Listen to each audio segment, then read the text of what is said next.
Hello everyone, आज मैं आपके लिए लेके आया हूँ बहुत ही अच्छा इंस्ट्रूमेंट। तो ये बहुत प्यारा इंस्ट्रूमेंट है और इसको हम चाहें तो सीखना चाहेंगे। बहुत अच्छी अच्छी चीज़ें हैं इसमें। इसको बोलते हैं सिंथेसाइज़र। आप नॉर्मली हारमोनियम बजाते हैं, अगर बजाते भी हैं तो प्लीज़ मैं चाहूँगा कि आप हारमोनियम तो आपका वोकल के लिए अच्छा है, लेकिन आप पियानो भी सीखिए तो बहुत अच्छा रहेगा। आपके पियानो बहुत इजी तरीके हैं, पियानो में बहुत अच्छा है। गिटार से थोड़ा इजी है। इसमें आपको हर तरह की चीज़ें का नोटिस वगैरह जो भी होगी सबको आपको मैं पूरी देना चाहूँगा, पूरी बताऊँगा। तो देखो, नेक्स्ट हमारा जो है इंस्ट्रूमेंट सिंथेसाइज़र। इसमें कई सारी धुनें होती हैं, कई सारे वादन, जो वाद्य यंत्र है वो इसमें प्ले हो जाते हैं, ट्रैक साउंड वगैरह सारी चीज़ें हैं।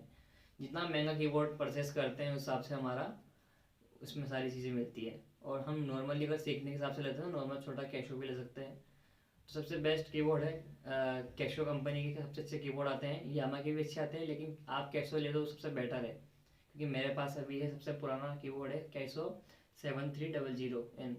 सबसे प्यारा कीबोर्ड है। मैं इसमें कई सारी टून्स बना रखी है, मैं इसको लाइव शो में भी यूज़ करता हूँ, प्रोग्राम वगैरह में भी। तो कीबोर्ड सबसे बेस्ट है सिंथेसाइजर में कैशो नंबर। सबसे कम रेट में यामा से सस्ता मिलता है और अच्छा मिलता है। तो आइए हम चलते हैं अब हमारी जो क्लासेस हैं पियानो की, क्या क्या है क्या क्या नहीं है। तो हमें पूरे सिंथेसाइजर पे सीखनी है। Okay guys. तो गाइज आपको सबसे पहले अपनी फिंगर्स को ध्यान रखना पड़ेगा। आपकी फिंगर्स आपकी 1 2 3 4 एंड 5, 1 2 3 4 एंड 5। तो ये राइट है हमारी और ये लेफ्ट है, राइट और लेफ्ट। राइट लेफ्ट हमें ध्यान रखना पड़ेगा। सबसे पहले जो बेसिक है वो बेसिक हमें थ्योरी सीखनी पड़ेगी। तो फर्स्ट नोट है हमारा, जैसे हमें दोनों हैंड का यूज करना है, राइट और लेफ्ट दोनों। इसमें थंब फिंगर स्टार्ट होगा, इसमें थंब फिंगर स्टार्ट होगा। तो ये सर, ये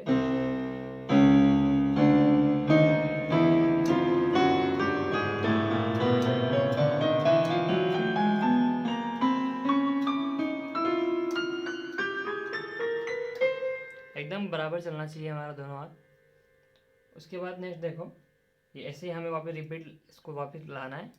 तो ऐसा कैसे आप इसको वापस रिपीट लेके आ जाइएगा। और उसके बाद हमारे स्केल्स नोट चलती हैं। सबसे पहले वो मैं आपको बताऊँ, सारे का मैं पता नहीं सा, लेकिन उससे पहले हम जो समझ लेंगे वो अच्छा रहेगा हमारे लिए। इनमें जो नोट्स होते हैं वो वैसे सेम जो मैंने गिटार में प्ले बताए थे वैसे होते हैं। तो इसमें भी जैसे 12 स्केल है हमारे, 12 स्वर होते हैं।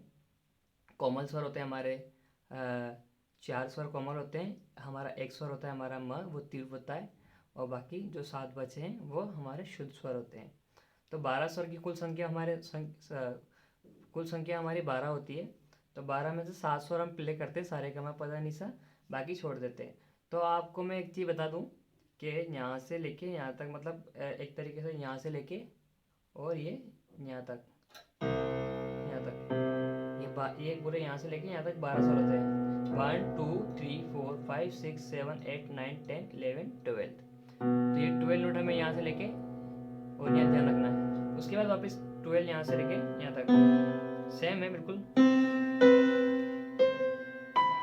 तो ये क्या एक पिचेस होता है, लो पिच, मीडियम पिच और हाई पिच। लो, मीडियम, हाई, ये चीज़ें आपको याद रखनी है। हमें स्टार्टिंग करनी है मीडियम से। तो मीडियम से आप एक यहाँ से हम एक पार्ट ले लेंगे, यहाँ से लेके यहाँ तक। आप उसको पहचानना पड़ेगा आपको, किसी से 5 हमारे दिए हुए हैं ब्लैक, 1 2 3 4 5, 1 2 3 4 5, 1 2 3 4 5। ऐसे ये 5 5 हमारे पूरे 5 रूप हैं इनके। तो ये पूरे ऐसे ही।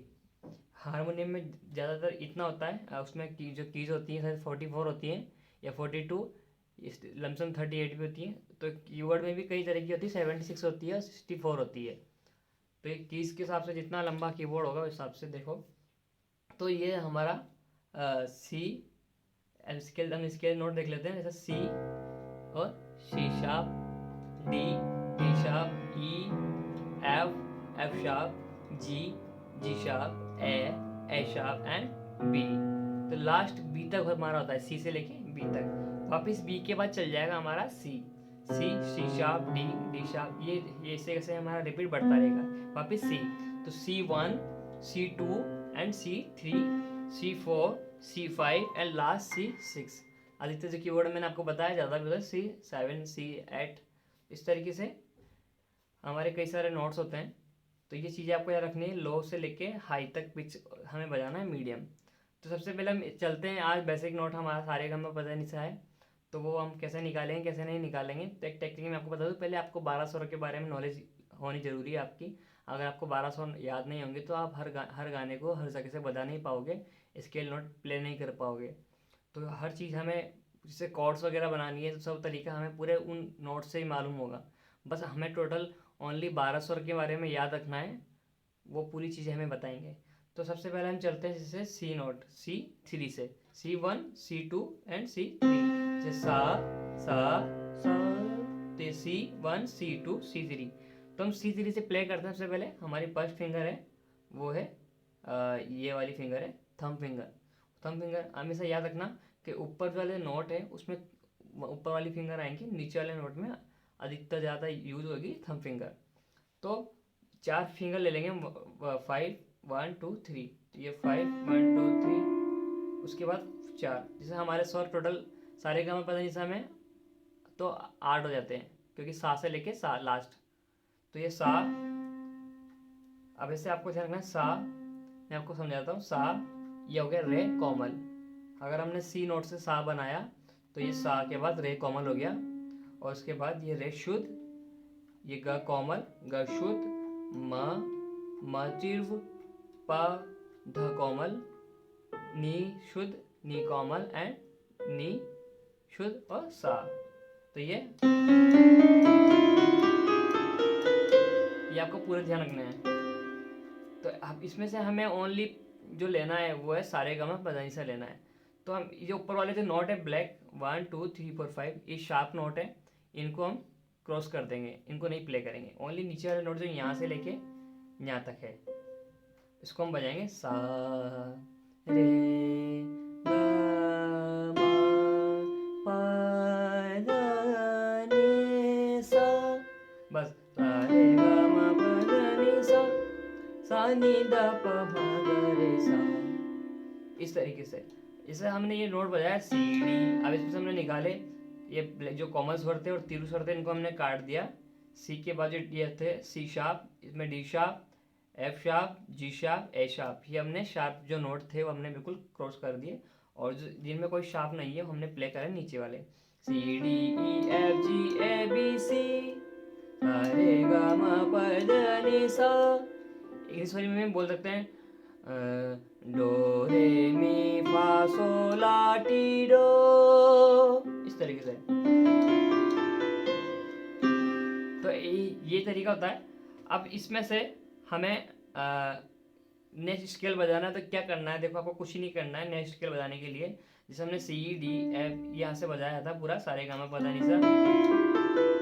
अब आपको करना है कि यहाँ से जो पिच था हमारा सी, वो हम सा यहाँ से मान रहे थे, अब सा हम मानते हैं इसके एक नोट आगे से, मतलब कहाँ से, सी शार्प नोट से। जो जो नोट यहाँ आ रहे थे वो उन सब में एक एक नोट आगे बढ़ जाएगा। जैसे सी का सा यहाँ हो गया सा, और रे यहाँ पर आ रहा था और रे यहाँ जाएगा सा रे। फिर ग, ये ग यहाँ आ रहा था पहले इसमें, तो ग यहाँ ले लेंगे हम सा रे ग। अब म जो यहाँ आ रहा था वो यहाँ ले लेंगे म। प यहाँ पर आ रहा था, प यहाँ ले लिया हमने इस और एक नोट ऊपर। ध यहाँ पर आ रहा था, ध यहाँ ले लिया हमने ध। उसके बाद नी आ रहा था पहले उस वाले सी से, तो नी हमने कहाँ ले लिया, यहाँ नी सा। ऐसे जब इस ये नीचे का कंप्लीट हो गया तो आप सेकंड स्केल बजाइए, सा रे गा मा पा धा नी सा नी दा पा मा गा रे सा, इस तरीके से। अब जैसे हमने ये सी शार्प नोट प्ले कर लिया, अगर आपको नहीं समझ में आता है तो आप एक कॉपी बनाइए, कॉपी बना के आप उसमें लिख भी सकते हैं। जैसे सी डी ई एफ जी लिख लिया आपने, ऐसे मतलब आपको मैंने बोला कि आप पूरे 1200 नोट याद होना जरूरी है, C sharp, D sharp, E F sharp. ये पहले आप इन पूरे 1200 को लिखें। इसमें लिखें सा के बाद रे कोमल, रे शुद्ध, ग कोमल, ग शुद्ध, म तीव्र, प का कोई शार्प नहीं होता, श का कोई शार्प नहीं होता है, मतलब कोई दूसरा रूप नहीं होता है। तो उसके बाद फिर ऐसे ही पूरे आपको नोटिस बनाने, ध कोमल, ध शुद्ध, इस तरीके से जितना भी आपको सबको करना है पूरा कंप्लीट। तो सी शार्प से मैंने बजाया। अब नेक्स्ट स्केल हमें निकालना है डी से। सी शार्प के बाद क्या आता है, डी। तो यहाँ से सा ले लेंगे, सा यहाँ पर आ रहा था पहले, तो सा हमने यहाँ कर दिया, रे यहाँ आ रहा था, इसको क्या कर देंगे यहाँ पर सा रे। अब ग यहाँ रहता है तो एक प्लेट सा रे ग के पास में म मिल जाएगा, म प ध नि सा नि ध प म ग रे सा। ये आपको अलग अलग स्केल से प्ले करना पड़ेगा, जिससे आप सीख पाओगे अच्छे से, कोई भी गाने को सुन के निकाल लोगे, पहचान पाओगे। स्वर की नॉलेज हमें इस तरीके से मिलती है, ऐसे ही हम कैच कर पाएंगे स्वर को, हर स्वर को ऐसे कैच कर पाएंगे। तो जैसे सा रे ग म प ध नि सा नि ध प म ग रे सा। अब नेक्स्ट स्केल है हमारा डी शार्प। सी डी के बाद क्या आता है डी शार्प। सा रे ग म प ध नि सा नि ध प म ग रे सा। अब ये मैंने स्केल निकाला। अब ने स्केल निकालेंगे हम डी शार्प के बाद क्या आता है ई। सा रे ग म प ध नि सा नि ध प म ग रे सा। ऐसे हमें जितने भी स्केल है सब निकालने हैं। एफ सा रे ग म प ध नि सा नि ध प म ग रे सा। अब एफ शार्प सा रे ग म प ध नि सा नि ध प म ग रे सा। अब ऐसे ही जी जी सा रे ग म प ध नि सा नि ध प म ग रे सा। ये पूरे 12 स्वर निकालने हैं, पूरे पूरे के पूरे 12 स्वर के स्केल निकालने। सी से निकाला था, आप कंटिन्यू प्रैक्टिस करें। और अलंकार के साथ करें तो बहुत बढ़िया रहेगा। सा सा रे रे ग ग म म प प ध ध नि नि सा सा सा रे ग म ग म प ध प ध नि सा नि ध प ध प म ग रे सा। ऐसे आप अलग अलग स्केल से निकालें, और अलग अलग स्केल से निकालने के बाद आप उनको अलंकार के साथ अलंकार के साथ करें तो बहुत अच्छा रहेगा। ओके, नेक्स्ट है हमारी कॉर्ड्स, वो आपको मैं अगले टाइम बताऊंगा।